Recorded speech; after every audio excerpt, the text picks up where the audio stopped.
We're here today with Robert Lewis, the City of Suffolk's traffic engineer, to talk about a program that's going to be kicking off in the City of Suffolk the beginning of August of 2017, a safety measure for those vehicles that are required by federal law, correct? Correct. To be stopping at railroad tracks. And again, so we're over here on Pioneer Road. We have a signal behind us.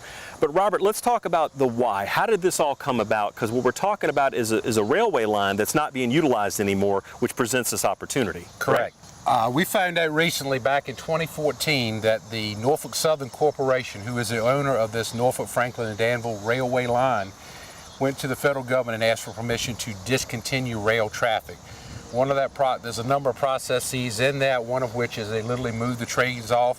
And you'll also notice at the gates, they have turned all the lights away, they've taken the gates off, and they've discontinued power there.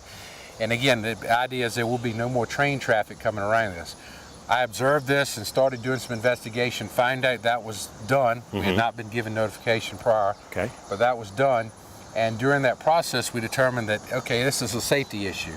So as you've noted, one of the things is there are certain federally regulated vehicles, passenger vehicles for hire, vehicles that carry hazardous material, and school buses are required by federal law to stop at every rail crossing prior to crossing the track. As you and I have discussed earlier, one of the concerns with that is a lot of times the vehicles that are driving on the highway with them, they're not paying attention and do not recognize the fact that those certain vehicles have to stop. Correct. Those vehicles stop in front of them at the gate. Suddenly we got a rear end accident. We've got issues either with children on a bus or hazardous material and so forth. Sure. So this is actually a safety enhancement to be able to stop having to make everybody stop. So what's going to happen on August the 2nd will be the implementation date. You will notice that we put an exempt sign on the railroad crossbucks. There's also an exempt sign that goes on the advanced sign with the railroad crossing, the round sign.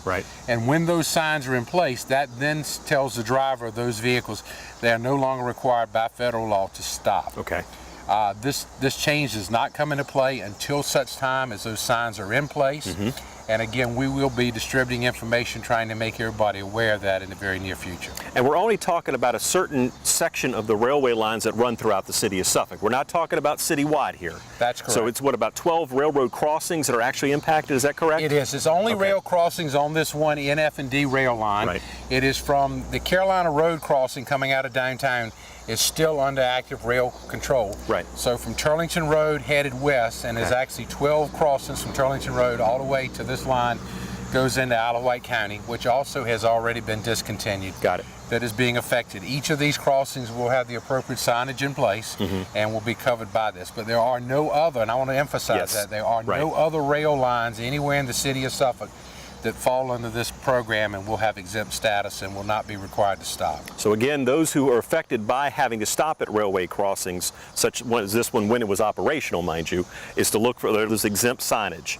And if they see the exempt sign, they do not have to stop. But again, other vehicular traffic that really this doesn't apply to, you're continuing to drive just as you normally would, right? Absolutely. Absolutely. And again, I just want to reiterate, our main Norfolk Southern line through downtown Suffolk, the Commonwealth Rail line coming out of the ports, all of those are unaffected. Those restrictions are still in place and are not affected at all. So again, what people need to look for is the exempt signage, and in most instances you're going to see the lights, like you talked about behind us, are turned inward or away from the roadway, and the crossing gates are down or are removed as well. So again, you have other visuals than the exempt signage, but the exempt signage is really what makes it official, so to speak, when it comes to regulations, correct? Correct. Okay. And at some point in the future, the railroad will take the next step, which will actually be to remove the rail lines completely. Correct. And at that time, all the markings will come up, but until such time, this exempt status applies to these crossings. Gotcha. Now, Robert, if someone's watching this particular segment, they had more questions, can they contact you to discuss or just to get a little more information? What's your contact number? Yes, feel free to call me at the office of the City Traffic Engineer.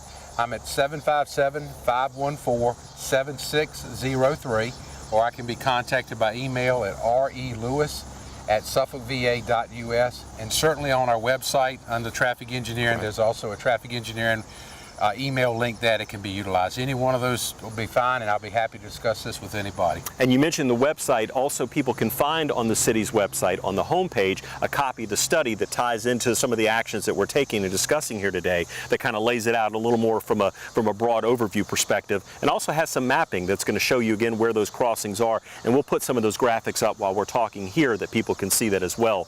But again, looking for the sign that says Exempt, and as you noted, it'll be on the approach signage, which is the round sign, as well as actually on the gate itself, correct? That's correct. Good deal. And again, everything will be kicking into effect on or around August 2nd. August 2nd of 2017. So something that our roadway travelers in the city of Suffolk need to be paying attention to. Certainly the information piece here that what Robert shared with us today to talk about what's coming up and what you need to look for. And again, if you have additional questions related to what we're talking about here, Robert Lewis is your point of contact, the City of Suffolk's traffic engineer. Be happy to discuss that as well. And one way to remember the Yes. date is the night before is National Night Out. Come out with the city, celebrate National Night Out. right. The next morning, these will be applicable. So public safety one night, we're continuing with the safety aspect, starting definitely the next day with the signage we're talking about. Correct. All right, well, Robert, thanks for your time here today. Yes, sir.